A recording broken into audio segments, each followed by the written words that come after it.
사도행전 9장 1에서 31절 사울의 변화와 교회의 평안이라는 말씀의 제목으로 함께 은혜의 말씀을 전하고자 합니다. 성경은 하나님이 누구이신가를 이론적으로 가르치려는 그러한 책이 아닙니다.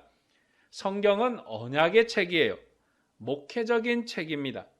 하나님께서 어떻게 사람을 자기 백성으로 삼으셨는지를 가르치는 언약의 책이에요. 그리고 하나님의 백성이 어떻게 살아야 하는가를 가르치는 목회적인 책입니다. 성경은 하나님께 순종하고 복종하여 살라고 그렇게 말합니다. 마치 자녀가 부모에게 순종하는 것처럼 그렇게 섬기라고 하는 거예요. 그것이 바로 예배자의 자세입니다.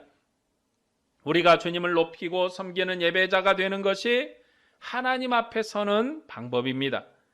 성령에 인도하여 순종했던 빌립은 사마리아에서 복음의 말씀을 전했고 다시 성령의 인도를 따라 광야에서 에티오피아 내시에게 복음을 가르쳤습니다. 에티오피아 내시가 예수님을 믿고 세례를 받은 것은 스바 여왕이 솔로몬의 지혜를 듣고 예물을 드려 경배했던 역사의 완성입니다. 내시는 다윗 왕과 솔로몬 왕보다 더 크신 예수님의 영광을 보고 그를 믿고 영광을 돌렸습니다. 이런 역사는 예루살렘에서 시작한 복음이 어떻게 땅끝까지 전파되었는가를 보여주는 역사예요. 그리고 빌립은 여러 지역에서 복음의 말씀을 전했습니다. 오늘 말씀은 사울의 회심에 관한 말씀입니다. 사울의 회심에 관한 내용은 사도행전 9장, 22장, 26장에 나오고 있어요. 사도행전 9장에서는 사울의 회심하게 되는 과정을, 그리고 26장과 22장은 사울 자신의 회심에 대한 변론을 기록하고 있습니다. 사도행전 외에도 고린도전서 15장, 빌립보서 3장, 로마서 11장에서도 사울 자신의 회심에 대한 변론이 기록되어 있습니다. 사도행전에서 사울의 회심을 3번이나 기록하고 있는데 그 내용이 똑같지 않고 조금씩 달라요. 사울의 회심은 한 번 있는 일인데 자신의 회심에 대해서 얘기할 때는 내용이 조금씩 다릅니다. 회심에 관한 내용이 조금씩 다른 것은 사도행전에서도 인용하는 문맥과 강조점에 따라서 그 내용이 다른 거예요. 각 성경은 전체적인 문맥과 강조점이 있고 문맥이 진행하는 과정에서 강조되는 문맥이 있어서 같은 내용을 인용해도 그 내용이 조금씩 다른 거예요. 신약 성경은 예수님께서 직접 쓰신 것이 아니라 사도들이 기록을 했어요. 우리가 주님의 말씀을 듣는 방법은 사도들의 해석을 통해서 듣는 거예요. 주님의 말씀을 사도들이 해석하여 가르치지 않았다면 우리가 주님의 말씀을 알 수가 없는 거예요. 왜냐하면 교회의 초석은 예수님께서 부활하신 다음에 사도들이 놓았기 때문에 그렇습니다. 교회의 초석은 사도들이 해석한 주님의 말씀에 기초하고 있어요. 그래서 교회는 사도들의 터 위에 세워진 교회예요. 주님께서 교회의 모퉁이 돌이 될 수 있는 것은 사도들이 예수님을 하나님의 아들로 증거했기 때문이에요. 주님이 하늘로 가시면서 복음 전파의 모든 사역을 사도에게 맡겼습니다. 사도에게 위임했어요. 그래서 베드로를 교회의 반석이 되게 하셨습니다. 그러므로 교회는 사도들의 교회예요. 주님의 교회인데 주님의 교회는 사도들에 의해서 세워졌고 사도들로 말미암아 기초된 사도의 교회예요. 우리가 사도의 교훈을 가볍게 생각해서는 안 되는 것입니다. 예수님의 말씀을 땅끝까지 전파한 것이 바로 사도의 사명이었어요. 우리는 그들의 가르침을 통해서 예수님을 알고 그 주님을 대면하여 깨닫는 거예요. 성경은 기록한 사도들이 큰 권위를 가지고 기록했습니다. 그러므로 기록된 대로 문맥을 따라 읽어야 돼요. 우리가 성경을 쓴 게 아니고 우리가 성경을 새롭게 할 것도 아니고 우리는 사도에게 하나님의 말씀, 예수님의 가르침을 받았으니 우리는 그 사도들이 기록한 문맥을 따라서 성경을 읽고 또 그 가르침을 따라가는 거예요. 우리가 사도들이 그리스도를 온전히 전하기 위한 과정을 문맥을 통해서 아는 것입니다. 그래서 성경은 사도의 권위로 문맥에 따라 내용을 일부 변경해서 우리에게 전하는 것은 그들이 전하고자 하는 목적과 또 내용에 따라서 강조하기 때문에 그런 거예요. 사도행전 9장에서는 사울의 핍박과 그가 돌이키는 과정을 구체적으로 기록하고 22장과 26장에서는 다시 반복해서 기록하고 있습니다. 이 세 곳의 내용을 비교함으로 9장의 문맥을 분명하게 우리가 알 수 있어요. 사울이라는 이름은 히브리 이름이에요. 바울이라고 하는 것은 헬라식 이름이에요.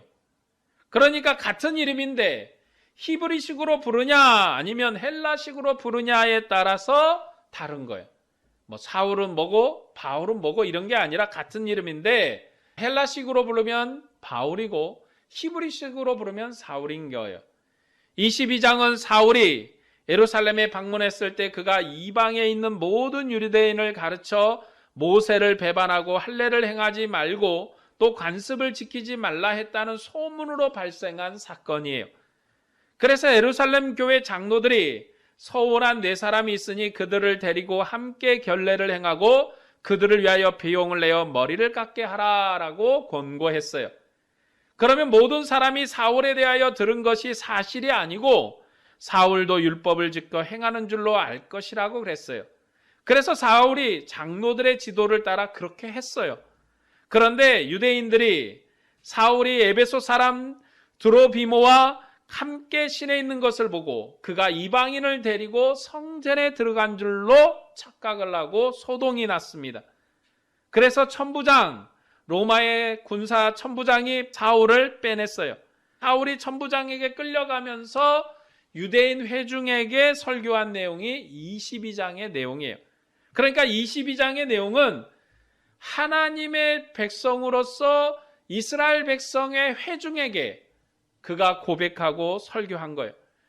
22장의 결론은 하나님께서 너희를 떠났다라는 내용을 가르쳐요. 지금 이 분위기는 사울의 회심의 목적이 아니라 사울의 회심을 통해서 자신이 예수님을 믿게 됐고 그리고 너희에게 하나님의 말씀을 전했음에도 너희가 받지 않았으니 하나님이 너희를 떠났다라는 거죠. 그리고 나를 왜 회심시켰는가라는 내용을 합니다. 유대인들이 하나님의 말씀을 듣지 않으니 이방인에게 가라고 했다고.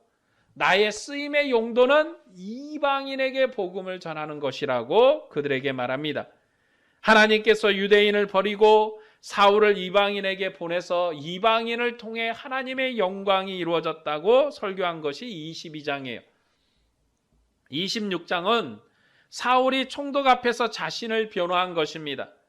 자신이 어떻게 회심하게 되었는가를 왕 앞에서 증거했어요. 주님께서 자신을 어떻게 이방인의 증인으로 세웠는가를 증거했습니다. 자신은 확실한 은혜를 받고 그것을 전하지 않을 수 없다고 강조합니다. 그리고 여기 있는 통치자들도 쇠사슬에 매인 것 외에는 나와 같았으면 좋겠다라고 예수님을 증거했어요. 그러니까 26장이 강조하는 것은 지금 이 통치자들, 왕을 설득해서 예수님을 믿게 하려는 것이 26장의 강조점이에요. 22장은 이스라엘 백성의 악함, 그들이 예수님을 떠남을 강조해서 하나님이 왜 이방으로 나를 보내셨는가, 그들을 돌이키기 위한 것이고 26장은 이 이스라엘의 통치자들 그리고 또한 여러 왕들과 통치자들이 예수님께 돌아오기를 강조하는 거예요. 이런 문맥이 있기 때문에 9장의 내용과는 22장과 26장의 내용이 다를 수밖에 없는 거예요. 사도행전 22장과 26장은 이 9장과 다르게 유대인의 배교를 고발하는 것이고 왕들 앞에서 복음을 증거한 거예요. 하지만 9장은 그런 내용이 아니에요. 9장이 강조하는 것은 극한 핍박이 한풀 꺾였다는 거예요.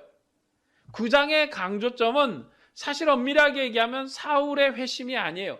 사울이 회개하고 돌아왔다는 게 아니라 극렬한 핍박, 대단한 핍박이 꺾였다는 것에 강조점을 두고 있어요. 그로 말미암아 교회가 평안하여 복음의 말씀이 크게 전파되었다는 것을 강조해요. 9장의 핵심은 사울의 회개가 아니에요. 사울이 예수님을 믿고 돌이켰다는 게 결론이 아닙니다. 믿는 사람들을 핍박하는 일에 기세등등했던 사울이 다메섹으로 가는 길에서 그 기세가 꺾이고 교회는 그로 말미암아 평안을 얻었다라는 것이 이 9장의 강조점이에요. 사울이 주를 믿음으로써 많은 사람이 성령의 위로를 받고 믿는 사람이 많아졌음을 강조합니다. 대적의 우두머리인 사울이 회심하여 그의 박해가 꺾였기 때문에 교회는 평안하게 되었다라고 강조해요. 그러니까 9장은 사울의 구원이 핵심이 아니에요. 우리는 대부분 그동안 사울의 회심, 사울의 구원, 거기에 초점을 맞췄는데 문맥은 핍박자인 사울이 회심함으로 교회가 평안하게 되었다라는 것이 핵심이에요. 하나님이 왜 사울을 회심시켰는가? 물론 하나님이 사울을 통해서 이방의 복음을 전하여 이방의 교회를 세울 목적도 가지고 있지만 하나님이 사울이라는 인물을 회심시키고 그를 회개시켜서 구원하게 하신 것은 교회에 평안을 주기 위해서 그런 것입니다. 하나님이 교회로 평안하게 하기 위해서 가장 강렬하게 가장 적극적으로 반대하며 사람을 잡아다가 예수 믿는 일을 방해했던 그러한 열렬한 핍박자였던 사울이 회심함으로 그가 이제 교회에 평안을 주게 되었다는 거예요. 그뿐만 아니라 열렬한 핍박자였던 사울이 회심함으로 이방인을 향한 전도의 문을 함께 열었어요. 그러니까 하나님은 이 사울이라는 인물을 통해서 이방의 전도의 문도 열게 하시고 교회에 평안도 주셨다라는 게 9장의 문맥이에요. 우리 본문 1에서 2절 말씀을 볼까요? 사울이 주의 제자들에 대하여 여전히 위협과 살기가 등등하여 대제사장에 가서 다메섹 여러 회당에 가져갈 공문을 청하니 이는 만일 그 도를 따르는 사람을 만나면 남녀를 막론하고 결박하여 예루살렘으로 잡아오려 함이라. 스데반의 죽임을 당연하게 여겼던 사울은 위협과 살기가 등등하게 믿는 사람들을 핍박했습니다. 사울은 믿는 사람들을 예루살렘으로 잡아오려고 다메섹의 여러 회당에 가져갈 공문을 청했어요. 사울이 다메섹에 있는 믿는 사람을 잡아오려고 공문을 받아갔는데 다메섹에 가까이 이르렀을 때 호련히 하늘로부터 빛이 사울에게 비추었습니다. 사울은 그 빛 때문에 엎드려졌고 하늘로부터 소리가 있었어요. 사울아, 사울아, 내가 어찌하여 나를 핍박하느냐? 라는 소리가 있었어요. 그래서 사울은 주여 누구십니까? 라고 물었습니다. 다시 음성이 있기를 나는 내가 박해하는 예수라고 하는 음성이 있었습니다. 그리고 너는 일어나 시내로 들어가라. 내가 행할 것을 내게 이를 자가 있느니라는 지시가 있었습니다. 그런데 같이 있던 사람들은 소리만 듣고 아무도 보지 못하여 말을 못하고 서 있었습니다. 사울이 땅에서 일어나 눈을 떴으나 아무것도 보지 못하고 사람의 손에 끌려 다메섹으로 가서 사흘 동안 보지도 못하고 먹지도 못하고 마시지도 못하는 상황이 됐어요. 이렇게 기세등등하여 믿는 사람을 핍박했던 핍박자 사울이 한순간에 무너진 거예요. 그의 모습은 아주 초라하게 됐어요. 사울이 빛 가운데 하나님의 영광을 받고 그가 핍박했던 예수가 하나님이심을 알았기 때문에 두려움으로 3일을 보냈어요. 이 사울이 영광스러운 장면을 본 건 그에게 큰 영광이 아니에요. 그에게 즐거운 일이 아닙니다. 그가 핍박했던 예수가 바로 하나님의 아들이시고 구원자이시고 하나님 자신임을 깨달았어요. 공포스러운 거예요. 그의 생명이 저주받은 생명이 된 거예요. 그가 하나님을 핍박한 자가 되었어요. 하나님을 저주한 자가 됐어요. 그러니 그는 참으로 두려운 상황이에요. 사울은 호련히 빛 가운데 나타난 예수님의 영광을 대면했어요. 그 주님은 하나님의 아들이셨고 무시무시한 하늘의 주님이셨어요. 그래서 사울의 기세가 꺾일 수밖에 없는 거예요. 기세등등한 사울이 하나님을 핍박한 죄로 처참한 상황에 놓인 거예요. 그가 열심을 내서 율법을 따라 열심으로 예수를 핍박했는데 그리고 예수님을 믿는 사람을 핍박을 했는데 그의 상황이 그가 스스로 하나님을 핍박하고 그가 스스로 하나님의 일을 거스리고 그가 스스로 열심내서 하나님에 대항한 범죄로 하나님 앞에 설 수밖에 없는 악한 상황이 된 거죠. 본문 10에서 13절 말씀을 보겠습니다. 그때 다메섹에 아나니아라는 제자가 있더니 주께서 환상 중에 불러 이르시되 아나니아야 하시거늘 대답하되 주여 내가 여기 있나이다 하니 주께서 이르시되 일어나 직가라 하는 거리로 가서 유다의 집에서 다소 사람 사울이라는 사람을 찾으라. 그가 기도하는 중이니라. 그가 아나니아라는 사람이 들어와서 자기에게 안수하여 다시 보게 하는 것을 보았느니라 하시거늘 아나니아가 대답하되 주여 이 사람에 대하여 내가 여러 사람에게 듣사온즉 그가 예루살렘에서 주의 성도에게 적지 않은 해를 끼쳤다 하더니 주께서 아나니아에게 사울에게 가라고 했는데 아나니아의 대답이 뭐예요? 못 가겠다는 거예요. 왜냐하면 사울은 예루살렘에서 온 유명한 인물이고 그가 공의 공문을 받아서 다메섹에 있는 그리스도인을 잡으러 왔다는 소식을 들었기 때문에 그래요. 그리고 그가 예루살렘에서 행한 일에 대해서 들었기 때문에 두려워서 갈 수가 없어요. 사울은 무서운 박해자였어요. 그의 소문이 예루살렘 전역에 날 정도로 위협적인 사람입니다. 그래서 이 사람을 만날 사람이 없어요. 주님의 음성이 들렸어요. 주님이 환상 중에 보였어요. 그런데도 아나니아가 가려고 하지 않아요. 아나니아가 믿음이 없는 게 아니고 그가 지금 두려워하는 거예요. 그만큼 사울이라는 사람이 어마무시한 사람인 거예요. 지금 하나님의 환상이 보였어요. 예수님이 환상 중에 나타났어요. 여러분, 빌립이라는 사람은 성령의 음성을 따라서 사마리아로 그리고 광야로 가서 복음을 전했고 열심히 복음을 전한 사람이에요. 그런 반면에 이 아나니아도 대단한 사람이죠. 그도 하나님의 은혜로 또 예수 그리스도께서 나타나셔서 환상 중에 보였지만 이 사울의 핍박이 얼마나 심했는가. 그래서 아나니아 같은 충성스러운 제자도 함부로 갈 수 없는 상황이었다라는 게 이 강조점이에요. 지금 이 아나니아와 이 사울의 이야기는 환상이 초점이 아니에요. 예수님의 음성이 들렸다는 게 초점이 아니에요. 아나니아도 심히 갈 수 없을 정도로 주님이 직접 환상 중에 나타나서 말씀할 정도로 친밀한 아나니아도 갈 수 없을 정도로 사울이 위협적인 사람이었다는 것입니다. 사울의 핍박이 얼마나 심했는지를 강조하는 거예요. 주님의 음성에도 주의 제자가 가기를 두려워할 정도로 사울은 심각한 박해자였습니다. 그로 말미암아 많은 그리스도인들이 고난을 받았고 심지어 죽은 사람도 있을 거예요. 그래서 그에게 가는 것을 주의 제자인 아나니아도 두려워했어요. 그러나 주님은 더욱 강력하게 그를 세운 이유를 말씀하셨습니다. 핍박자인 사울이 주님을 증거할 증인으로 세워졌음을 가르쳤어요. 핍박자였던 사울이 이제 교회와 함께 핍박받을 것을 가르쳤습니다. 주님을 핍박했던 자가 주님을 위해서 고난을 받을 것이에요. 그러니 가서 안수하라고 주님이 강력하게 아나니아를 공고했어요. 본문 17절에서 19절 말씀을 보겠습니다. 아나니아가 떠나 그 집에 들어가서 그에게 안수하여 이르되 형제 사울아 주 곧 내가 오는 길에서 나타나셨던 예수께서 나를 보내어 너로 다시 보게 하시고 성령으로 충만하게 하신다 하니 즉시 사울의 눈에 비늘 같은 것이 벗어져 다시 보게 된지라. 일어나 세례를 받고 음식을 먹음에 강건하여지니라. 사울이 다메섹에 있는 제자들과 함께 며칠을 있을세. 사울은 놀람과 두려움으로 음식을 먹지 못하는 상태예요. 두려움을 경험했기 때문에 지금 그 후유증이 심각한 거예요. 그러니까 사울이 지금 내가 예수 믿은 구원의 믿음이 생겼어. 그러니까 내가 금식해야지 3일을 금식하고 있었던 게 아니에요. 지금 이 사람이 어마어마한 일을 당했어요. 어마어마한 충격을 받았어요.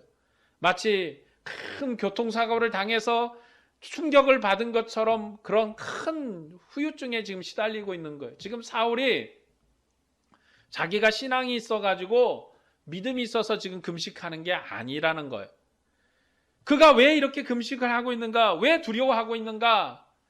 그가 핍박했던 예수가 하나님의 아들이라는 충격을 받았어요. 지금 자기가 무슨 짓을 한 거예요? 하나님을 핍박하는 일을 했어요. 열심히 율법을 따른 자였고 율법에 열심한 자였고 또 율법을 열심히 공부한 자이고 대단한 학자였기 때문에 자기가 한 행동이 지금 이게 무슨 짓을 벌여놨는지를 자기가 알았기 때문에 그 두려움에 지금 후유증을 겪고 있는 것입니다.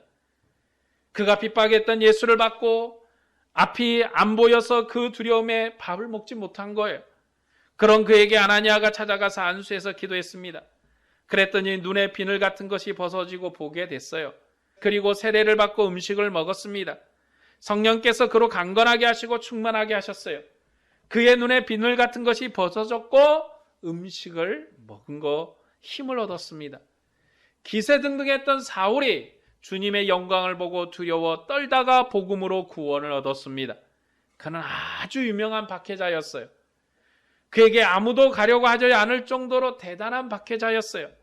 그런 그를 하나님께서 돌이켰습니다. 하나님을 향해 악을 행하던 사울이 성령에 충만했어요. 그는 하나님의 아들이신 예수님의 이름으로 새 생명을 얻었고 새로움을 입어서 주님의 제자가 되었어요. 그가 얼마나 큰 은혜로 구원을 받았는가? 사울은 어마어마한 은혜로 구원을 받은 거예요. 박해자예요. 하나님을 핍박한 자예요. 하나님을 대항한 악한 자예요. 심지어 이사야 같은 선지자는 기도하는 중에 하나님을 보고 또 주님께서 들으신 말씀하신 음성을 듣고 그가 고백하기를 나는 죄인입니다. 이제 나는 죽었습니다. 왜요? 그가 죄 중에 하나님을 봤으니 나는 죽을 수밖에 없습니다. 라고 말할 때 주님이 숯을 들어서 그의 입을 정결하게 하시고 그를 깨끗하게 하셔서 하나님의 일을 하게 했어요.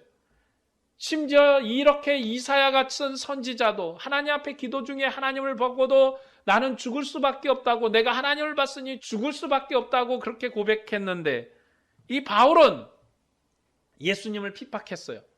하나님을 핍박하다가 하나님을 만났으니 그는 죽음이 눈앞에 있는 자예요. 하나님 앞에 죽어 마땅한 자예요. 그런데 그런 그를 새롭게 하셨습니다. 그런 그를 새롭게 하셨어요. 새 생명으로 새 은혜를 주셨어요. 하늘의 백성으로 삼으셨어요. 주님의 일을 할 수 있도록, 하나님의 일을 할 수 있도록 은혜를 베풀어 주셨어요. 그렇기 때문에 율법에 능통하였고 또 하나님의 말씀에 능통한 이 바울, 이 사울이라는 인물이 하나님의 일에 열심할 수 있는 이유는 그는 죄인 중에 죄인이요 죄인의 괴수로서 구원을 얻었기 때문에 그렇습니다. 본문 20에서 22절 말씀을 볼까요? 즉시로 각 회당에서 예수가 하나님의 아들이심을 전파하니 듣는 사람이 다 놀라 말하되 이 사람이 예루살렘에서 이 이름을 부르는 사람을 멸하던 자가 아니냐? 여기 온 것도 그들을 결박하여 대제사장에게 끌어가고자 함이 아니냐 하더라. 사울은 힘을 더 얻어 예수를 그리스도라 증언하여 다메섹에 사는 유대인들을 당혹하게 하니라.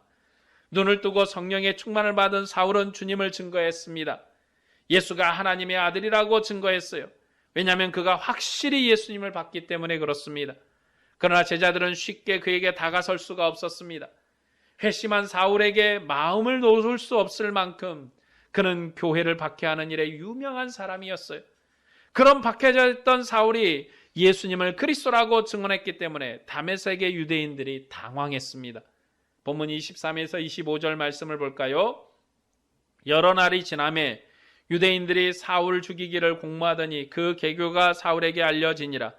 그들이 그를 죽이려고 밤낮으로 성문까지 지키거늘 그의 제자들이 밤에 사울을 광주리에 담아 성벽에서 달아 내리니라. 사울이 여러 날 예수는 그리스도라고 증언하니 유대인들이 사울을 죽이려고 했습니다. 유대인들은 예수님을 그리스도로 받을 수가 없는 사람들이에요. 왜냐하면 예루살렘 공회가 예수님을 죄인이라고 십자가에 못 박아 죽였기 때문에 그렇습니다. 우리나라로 치면 대법원처럼 최종 판결하는 공회에서 죄인 중에 죄인이라고 처벌을 했기 때문에 예수님을 그리스도로 믿을 수가 없어요. 죄인을 하나님의 구원자라고 받을 수가 없는 거예요. 예수님은 구약율법으로 나무에 달려 죽은 저주받은 사람이에요. 저주받은 사람을 율법으로는 그리스도로 믿을 수가 없는 거예요. 그런데 이 사울이 예수는 그리스도라고 힘있게 증거했습니다. 그는 유명한 핍박자였는데 그런 사람이 회심해서 예수를 증거하니 더욱 미움을 받았을 거예요. 유대인들이 예수님을 미워했던 그 분노가 그 열렬한 증언자인 사울에게 항했습니다. 그래서 사울이 다메섹 성에서 도망쳐야 했어요. 그가 믿음이 없고 비겁해서 도망친 게 아니에요. 주님은 사울을 통해서 이방인까지 복음을 전할 계획을 세우셨습니다.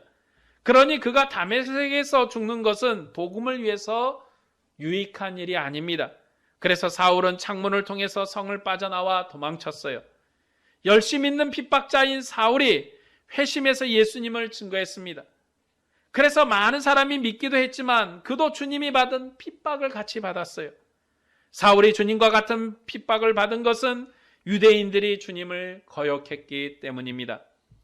유대인들은 열렬한 핍박자였던 사울의 회심을 보고도 돌이키기보다는 하나님을 계속해서 거역한 백성이에요. 선지자를 죽이는 백성이에요. 선지자를 핍박한 백성이에요.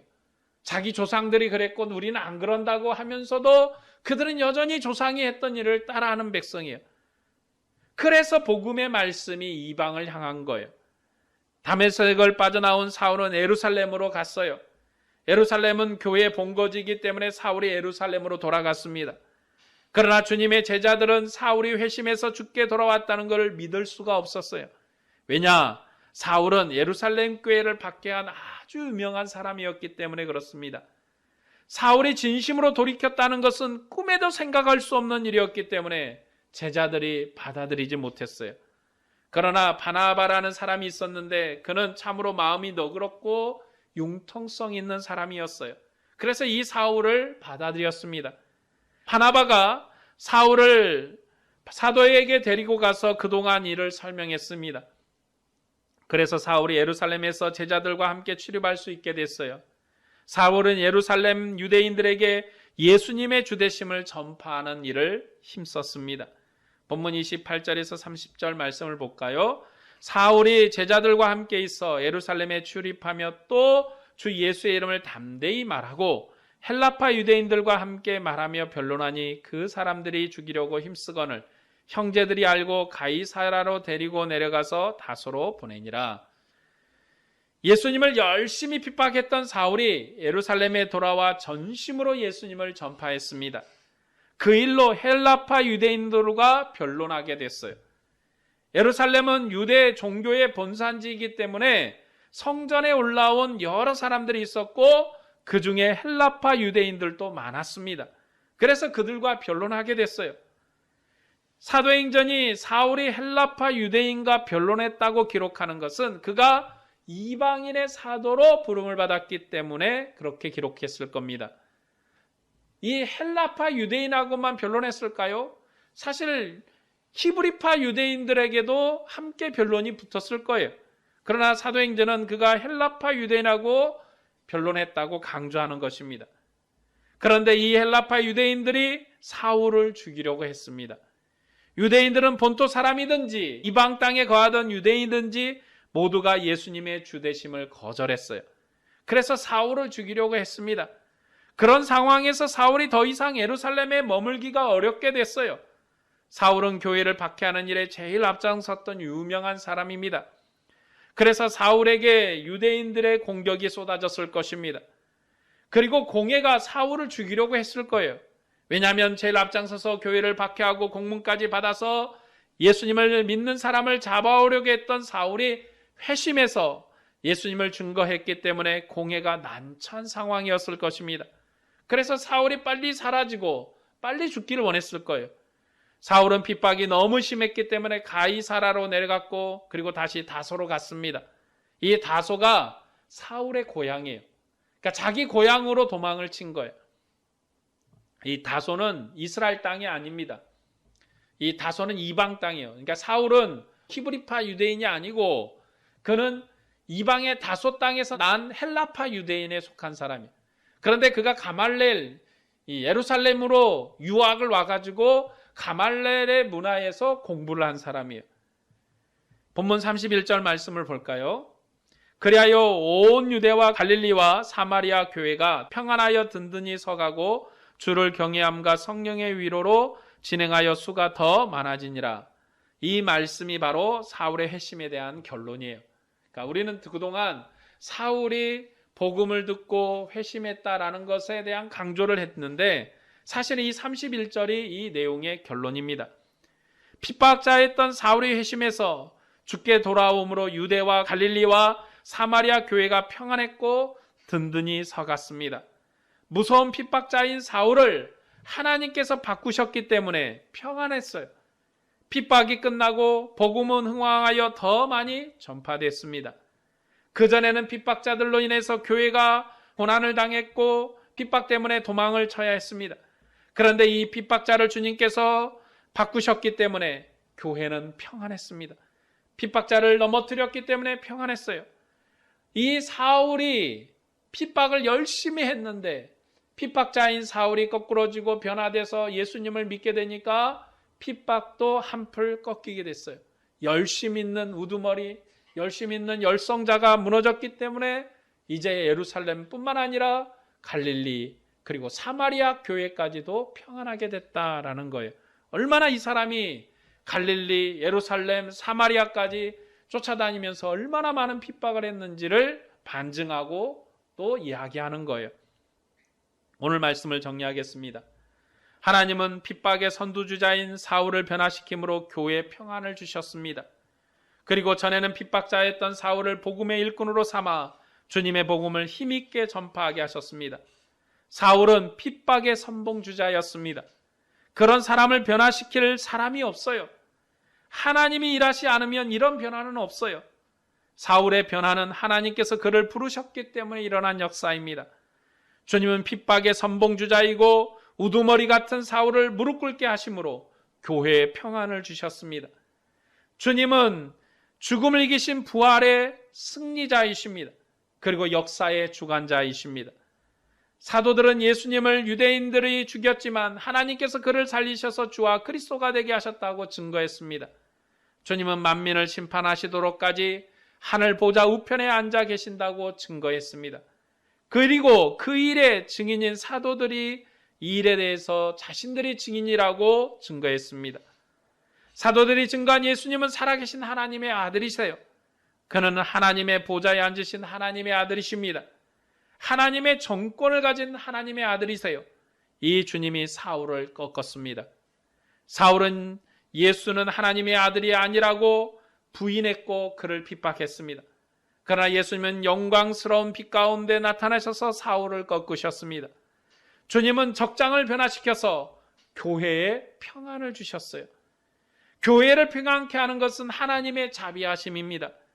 교회를 핍박하던 사울을 변화시켜서 교회에 평안을 주셨습니다. 오늘 또 하나님은 사랑하심으로 자비하십니다. 하나님이 사울을 변화시키신 것처럼 여전히 믿음 없는 사람을 변화시켜서 하나님을 섬기게 하십니다. 이런 변화는 어떤 사람이 하나님을 이성적으로 받아들인 게 아니에요. 주님의 권능으로 새롭게 하신 역사입니다. 그리고 그 어떤 사람이 바로 우리입니다. 나입니다.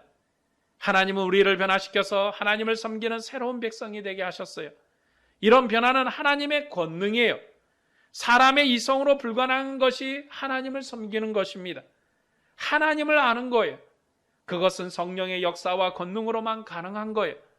바로 그 일이 오늘 우리에게 일어났어요. 우리가 하나님을 아버지로 예수님을 주와 그리스도로 고백하는 것은 하나님이 우리를 변화시킨 놀라운 역사예요. 성령의 권능이에요. 우리가 하나님을 섬기는 것은 우리의 의로움이 아닙니다. 하나님을 모르고 악을 행함으로 죽은 자 같았던 우리를 부르시고 구원하셔서 하나님의 자녀로 하나님의 백성으로 영광스럽게 하셨습니다. 우리는 사도의 증거를 따라 부활하신 주님을 믿고 성령이 우리 안에 거하는 영광을 얻었습니다. 그러므로 우리는 주님의 영광스러운 백성이며 하나님의 자녀입니다. 이처럼 우리를 영광스럽게 하신 주님을 경배하고 찬양해야 합니다. 하나님을 경배하는 것이 우리의 삶의 의미이며 소망이에요. 그러므로 오늘 또 주님을 섬기고 그의 이름을 영광스럽게 하며 또 주의 복음을 전하는 것이 바로 우리의 삶이에요. 우리 모두가 이러한 일에 수고하고 또 하나님이 우리로 말미암아 교회로 평안케 하시고 악한 영을 꺾으시사 교회에게 참된 평안을 주심을 소망하며 믿음으로 주의 일을 충성스럽게 감당하여 가기를 주의 이름으로 축복합니다.